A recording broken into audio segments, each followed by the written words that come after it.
This one in particular is an issue that came up a couple of weeks ago when we didn't have our equipment.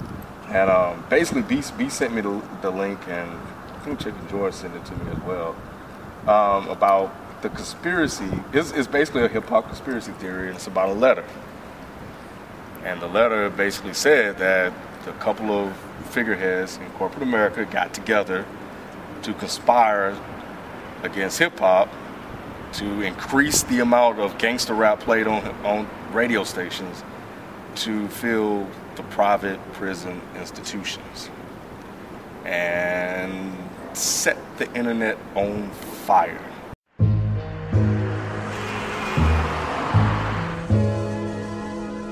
Dead in hip-hop conversations. Dead in hip-hop conversations. We're here with Night Wonder. What's good, homie? Peace to the age. Dead in hip-hop.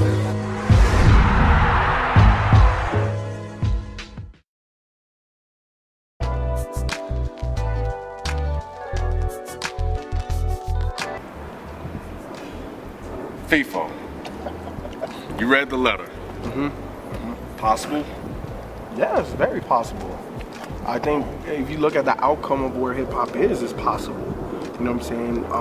Who could pinpoint one reason why, you know, hip hop has turned the way it has? You know what I'm saying? I'm not saying that this is exactly the reason why, but I think, like you said, it's a conspiracy theory. I think it's a theory, and I think it's one that, you know, you have to look at it and be like, oh, I can see that happening. You know, at the end of the day, you know, money make the world go round. You know what I'm saying? And if the people that own these private prisons and that also control, you know, media and how what's pushed and stuff like that, it's not hard for me to believe that somebody was like, you know what? Let's push this. Let's see if this works. Was the fact that it was an anonymous letter, what, almost 10 years later? Well, no, it's 20 years later. Yeah, it's 20 years later. Yeah, get your math up. That doesn't bother you? No, it doesn't, because at the end of the day, like me personally, I can't take this 100% as fact. Right. You know what I'm saying? Like, I take it with a grain of salt. You know what I'm saying? I don't, you know, the person is anonymous. You know what I'm saying? The letter, he signed a confidentiality letter, all this other type of stuff. So I can't be like, oh, this is fact and this is exactly what happened. No, I can't do that. But I could take my own judgment and be like, well, you know what? Around that time, hip hop did change. And, you know, also Too Short talked about that. You know what I'm saying? He had an interview and he talked about how, you know, music he was making, and he saw a shift in hip hop. And when he came back with Little John and stuff like that, like where hip hop was, he said it wasn't where he left it. You know what I'm saying? So hip hop has changed, it has evolved. I can't say that, you know, those people that changed it to where it is completely, wholeheartedly. Can't say that. I don't know. I don't have facts. I wasn't in that meeting. You know what I'm saying? But at the end of the day, you know, a lot of rappers talked about it. You know, Pac was, you know, somebody that spoke out against, you know, things that was happening like that in the industry back then. So that's why I'm saying I can't rule it out. To go off on FIFO, yeah, I remember it was an article that Too Short had. I think I had mentioned it to Ken as well, that how Too Short wanted to speak about, you know, true street stuff and not on that nasty, freaky stuff and all that stuff, and how the label, I think it was a Jive at the time, I believe, they didn't want to, they was like, okay, yeah, you can make this one last nasty record, and as soon as you finish, you can make this positive, you know, talking about the streets, talking about real stuff. So he said as soon as he finished doing that album, you know, he wanted to make the real, you know, talk about real stuff, and, you know, the corporate, you know, the company didn't want to, you know, pull out, they didn't want to do the album. So for that letter, it could be true. I mean, people think it's like, man, that shit ain't true. That shit ain't fucking true. It could be true. I mean, I've said plenty of times, man. Sometimes corporate, man, they see that stuff. That's why they had that meeting, because they knew around that time. That's when they was thinking like, oh shit, these kids are starting to pay attention to this shit. You know, especially the urban. When you think of urban, you think of the black kids starting to pay attention to it. So they're like, let's feed that so I can make me some dough in prison, because it's profit, man. Once you get, the more people you come that comes in prison, that's profit, man. You know, so I believe I think that letter was true. I think it was a truth to that letter. So okay, do I think that it's feasible?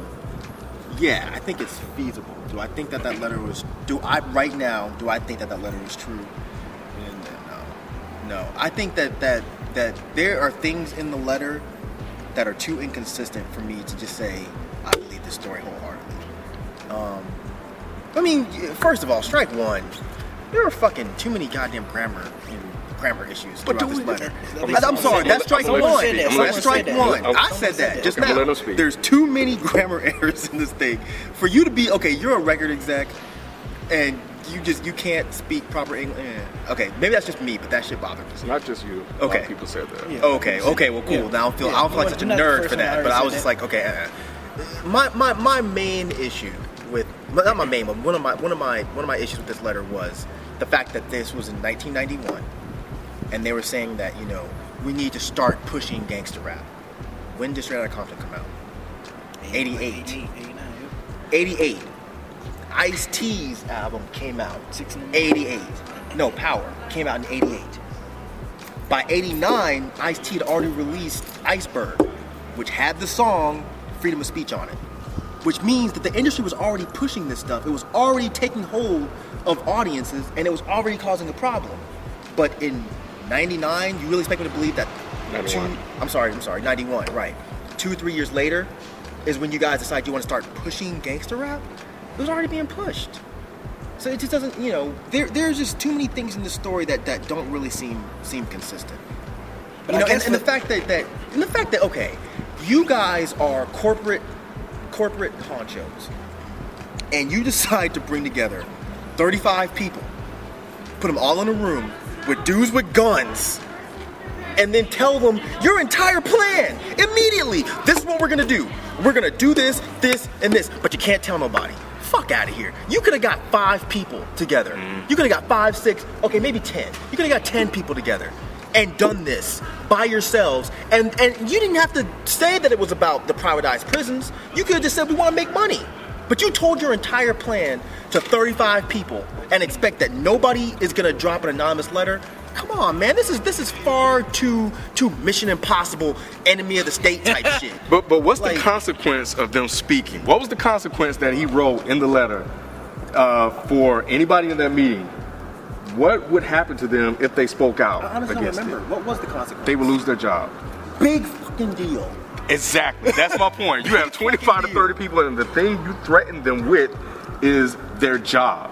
They could quit and speak out against it. Right. Or, as the case in this guy, who 2 years later left and went back to Europe, could have came out and said something about it. That was he didn't have a job anymore. He didn't have a job anymore, yeah, because he already quit.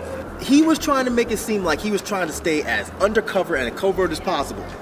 But you said when you quit your job, and you said you were from Europe, if these secret society dudes really wanted to get a hold of you, they couldn't track you down that way and figure out, okay, let's see, he didn't come from Europe, oh, but Sebastian did, and Sven, and you know what I'm saying?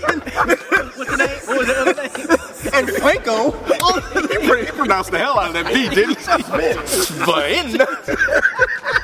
All of y'all came from Europe, and all of y'all quit your jobs, but only Sven quit his job in this year and went back to Europe. Oh, it must be Sven. We getting Sven's ass. Come on, man. It's too much. It's too much. My thing is just like, why now?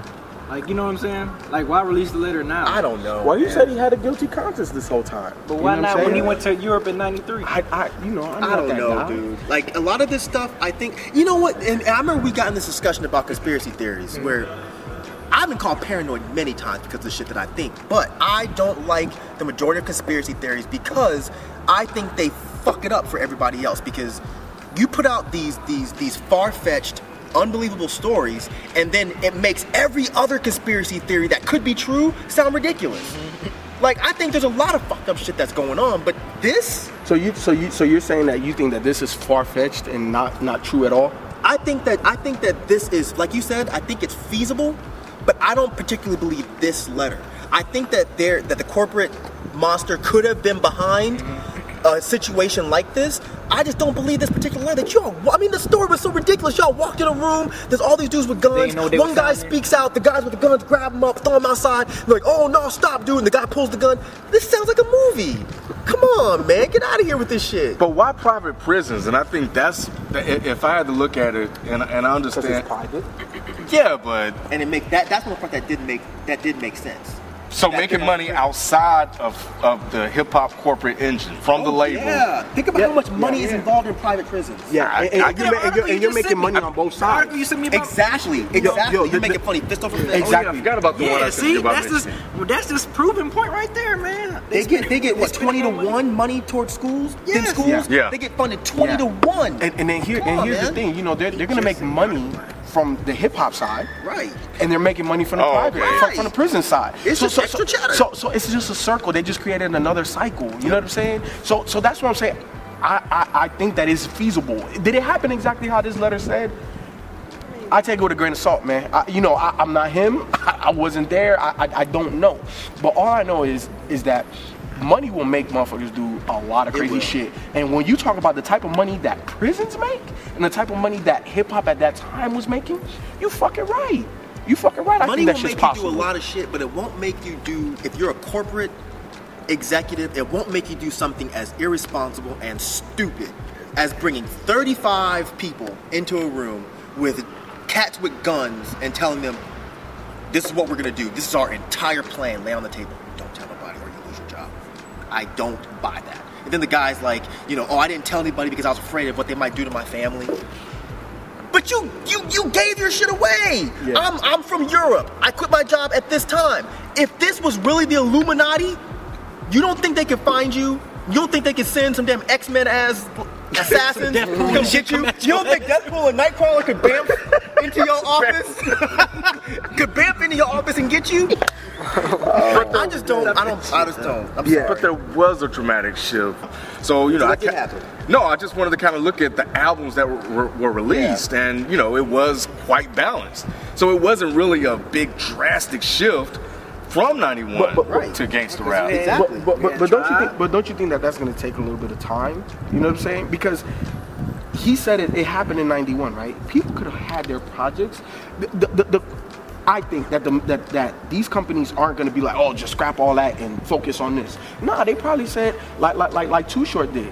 All right, cool. I'm gonna make this album, and then I'm gonna do this. And they probably like after that last album that all these people had was like, nah, can't do this no more. You got to do it like this. So it's gonna take some time. It's gonna take some time. It's not gonna be like this 91. You know what I'm saying? That takes some 91, time. 92, 93, 94, 95. So how many years are we giving this conspiracy theory?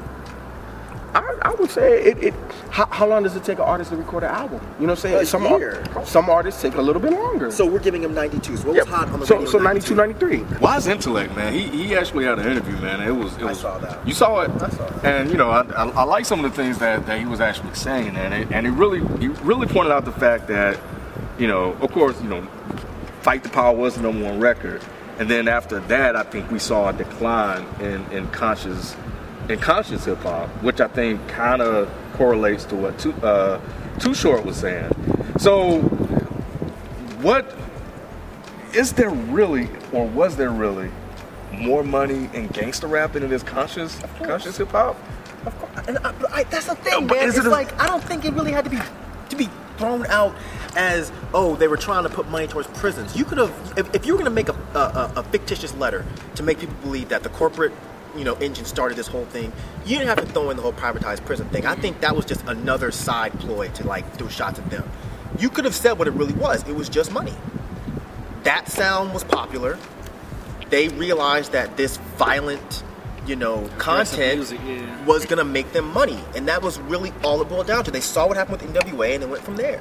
But it did have an effect on the youth. Right, it did, of course. But that's what I'm saying.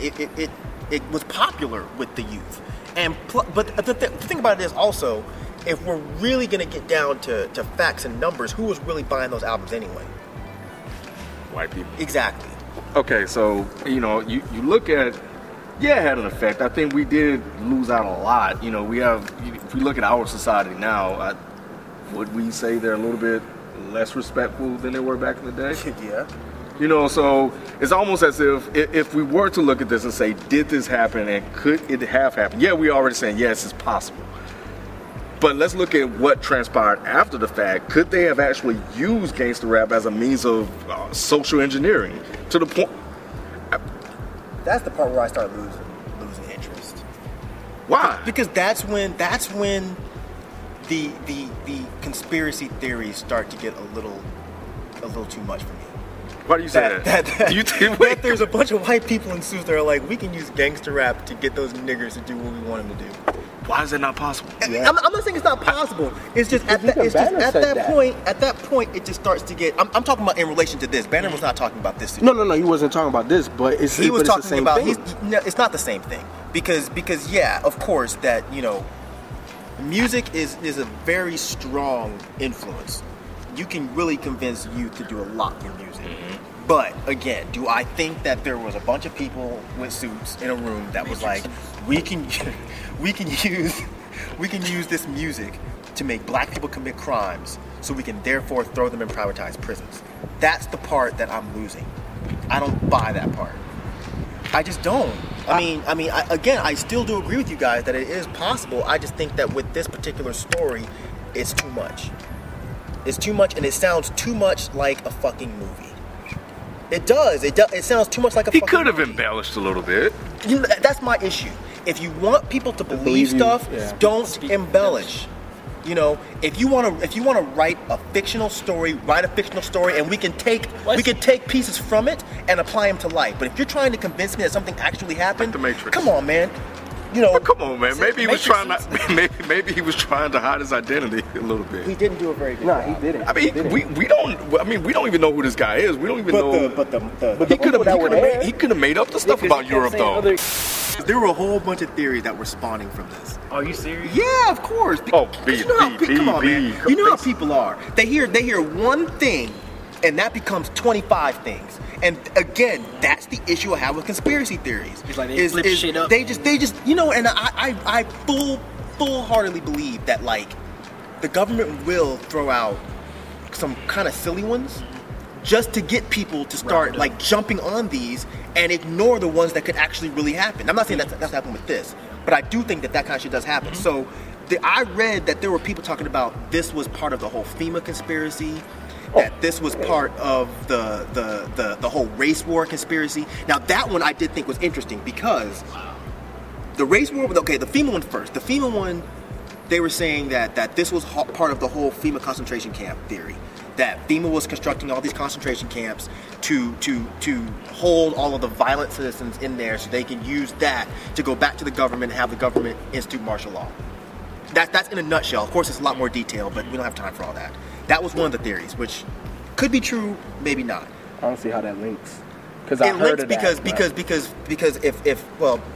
if the government can institute martial law, then that means they can control every single part of our lives. They can come into your home.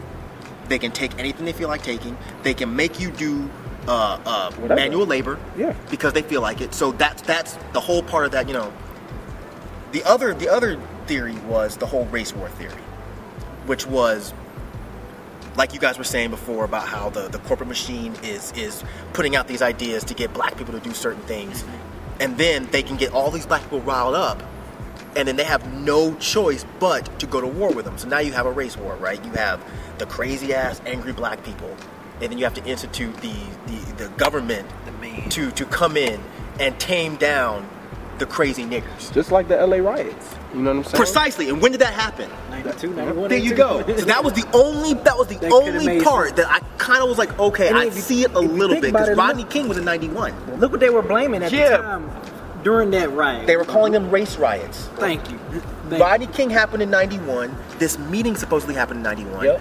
Well, I don't want to say we because I wasn't there, but black folks rioted in 92. So I could see that aspect, that maybe they were really trying to start this race war, and this was part of it. Using gangster rap? That's what y'all were saying a minute ago. But look what they were driving at, though. I think it would have been backwards, though. I think it would have been the other way around. Because the thing about it is, the more I'm sorry, I keep cut you off. The more you give people too much entertainment is when they start getting pacified, right? So if you're giving them shit like shake your ass, shake your ass, shake your ass, give me some titties, give me some, they're not gonna pay attention to what's going on in the world. All they're concerned with is titties. But if you're telling them, man, fuck that nigga, shoot that nigga, kill that nigga, we start getting riled up. Yeah, fuck that nigga, shoot that nigga, kill that nigga. So then when something actually happens, we have all this aggression built up, and then they're like, we blow up. Think what was driving that during that time. Exactly. What kind of music was driving that during that time? Think about it. Yeah, but I would think I'm just referring back to what Wise Intellect said because it stuck with me. It kind of made sense. I would think that the conscious hip hop would empower people a little bit more than negative. Conscious hip hop does not make you want to go out and get violent. Exactly. It's Yeah, not like the police. Exactly. But look, if all you're listening to is gangster rap, are you really gonna go out? But that's not all you listen to. But you also have to look at the situation though, Ken. You know what I'm saying? When you had like fuck the police and you had all of this stuff coming out, you talking about the race, all this stuff that happened in LA, dog. What do you think if this is what I'm bumping and this is why they're making this music and I see this white motherfucker come right here? Yep. What do you think I'm gonna do to him? It's on camera. What do you think I'm gonna do to him? camera. No, Denny, why did they do that? Shit was on camera, man. It's so much deeper than just blanket empty music. But it's so much deeper than that shit. That's off that incident. That incident that happened. Look, that shit's been going on out. It happens every year. What shit? Some black kid get fucked up by some white cop or something. And what happens? Nothing. It wasn't televised. It wasn't blown up by the media. But the you media, didn't but think see- about you it don't also see it. too. Why do you think that, and that was another part that I kind of led to, okay, maybe I do believe this a little bit. Just like you said, it did happen all the time. You know, I grew up in California. And it's still happening. It's That's still what I'm happening. saying. But in 91 was when they finally said, you know what? We're going to film this. We're going to show this. We're going to sensationalize this. Why in 91? The same time that this Rodney secret King got his meeting ass. happened. Man, in terms of the letter, like I said, at the beginning of the conversation, I think it's possible. I don't think it's fact, you know what I'm saying? But I think with the current events and where music is today, I think that's very possible. I'm not ruling it out, but like Mike said, there's things in that letter that just, it is what it is, you know what I'm saying? I believe in my common sense and where I see the time that he was talking to the time now. I think there's connections. I don't know if that letter's 100% real. I don't know if that guy is making this all up, or I don't know if there's 100% fact to that.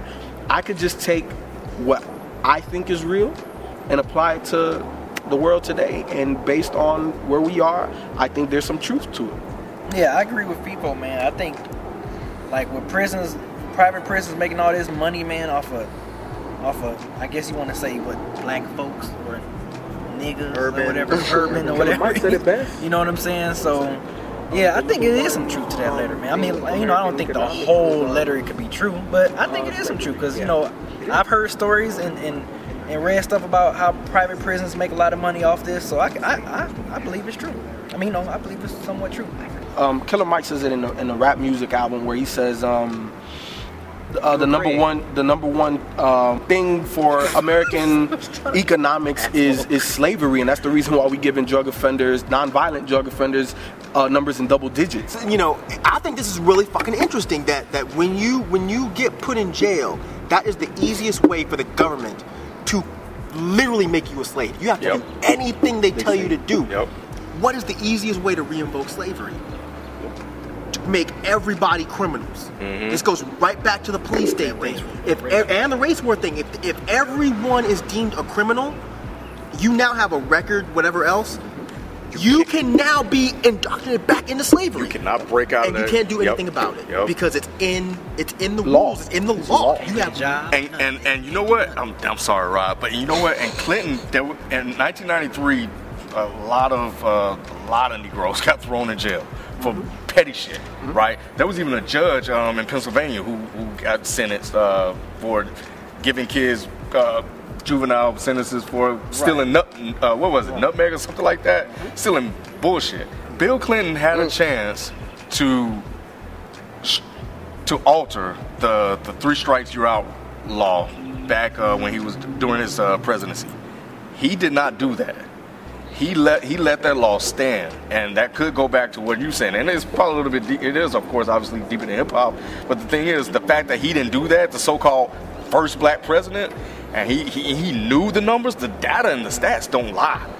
You know what I'm saying? Those numbers don't. No, and he do did that. And He couldn't do that. People put too much pressure on the president. They only have so much power. You can't blame the president for fucking everything. No, I Congress agree, but has yeah, just as much power, if not more power, than the fucking president. But you know, I always feel like the president should at least say something or bring it to light to the American people. Can't. Everything the president does has to be approved. That's why I don't understand why people don't get this shit. Obama can't just come out and say what the fuck he wants to say and do what the fuck he wants to do. Every movement that motherfucker makes, probably down to the color of his tie, has to be approved. But it was still his decision to support gay marriage. You know what I'm saying? That's his decision. That didn't have to. You think it was. You think it was. But how do we know there wasn't people behind him saying, you know what, you need to do this? Because think about it. How long ago did he say he was against gay marriage? 3 years ago. Now a lot of things can change in 3 years. Yeah, and a lot of these politicians flip flop. Right. But all right, the point I wanted. There's money in supporting gay marriage right now. Of course. You feel me? It's another movement. I watched this documentary called Prison for Profit. And I'm gonna give you guys two examples of prison for profit. Like, there was this one small town that took all of their county's money and took it into this private prison. And they had basically guarantees from the government talking about, we're gonna send X amount of prisoners this way. And that's how they were going to fund their economic growth. The occupancy rate. They have Exactly. You have to have a certain number. I think I saw that. Exactly. And the government didn't send them shit. They didn't get the contract at all. And they lost money. And now this is like a ghost town. You know what I'm saying? And that prison is completely empty, never used. And another thing, what you said in Pennsylvania, I can't remember exactly where it was at. But basically, this private company came in, right? The governor of that state ruled against the public facility. They made a private, like, counseling thing, and the judge was throwing kids in jail. I saw that. Just boom, like this. He was getting paid by the He was getting getting kickback. I did see this document. That's the same guy I was talking about. And the privately owned guy that made the little counseling thing, that got the rule voted out for the public one. You know what I'm saying? He's giving the judge money. And he's sending kids in for time. And then kids, they couldn't appeal. They couldn't do nothing. And kids were like, yo, you just lose time in there. You know what I'm saying? And you talking about kids that were supposed to be there for, let's say, 3 months, 90 days, there for almost a year. You know what I'm saying? So to me, again, that letter, there's stuff that I'm like, it's sketchy. But when you look at where we are today, goddamn, there has to be some stuff in there that has to be fact, that has to be true. I think I'm in agreement with. I think it's feasible. I definitely think it's possible. I don't think it's to the letter of the law that's in there. I think that letter could also be cryptic. I think there could be truth in it somewhere that may not be visible to the eye. But I think it's a little bit beyond just the private prison. I think the private prisons are just an extension of that. I think that using gangster rap and corporate getting together is not only just a way to increase money in their pocket, but I think it is and could have been a way to reduce, our social consciousness as black people, at that time, because there was a lot of positive hip hop out right now, and we went away from that, and we haven't returned back to that at all. And I think now we've been, to a certain degree, socially engineered to be pacifists to a certain degree, and I think we're seeing the evidence of that. And our lifestyles have improved, so naturally, by default, we wouldn't have shit to fight for. At least 20 acres. Yeah, so so it's a combination of a couple of things, but something happened. It may not be exactly what's written in that letter, but something happened. I've been called paranoid many times. I do believe in shit like subliminal marketing. I do believe in shit like trackers and cell phones. I do believe in shit like trackers that are placed under the skin that we don't know about. RFID chips. Yes, I do believe in a lot of this stuff. I especially believe in this crazy shit that's going on with domestic drones. But that kind of shit, I think, gets pushed to the side when stuff like this comes out, because this is so interesting and it makes such a great story, and that's the problem I have with this letter, is a lot of this stuff sounds like it's feasible, but a lot of it, all that extra Mission Impossible shit that's thrown in there, is the stuff that I'm just like, you just fucked everything up, because this stuff is not believable, and your facts don't even really make any sense, so I think that stuff that is in the letter that is too far-fetched ruins everything for me. If this was somebody that was trying to help by alerting people's attention to what's going on with the industrial prison complex, then that's fine. But you didn't need to make this far-fetched story up to do that.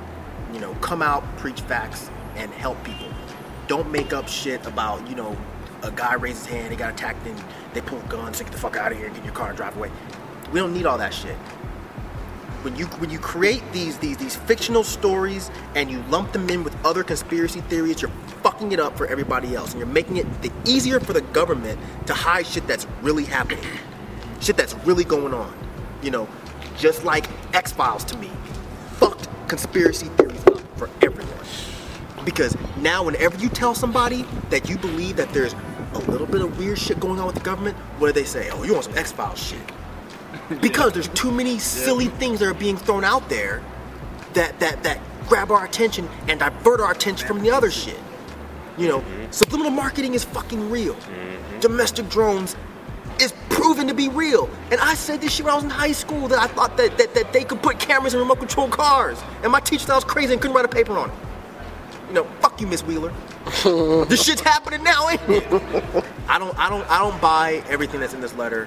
You know, I think the ideas are there. I think there are facts hidden in there somewhere. But this letter, as a true testament of something that actually happened, right now, I don't buy it. I don't buy it. Sorry.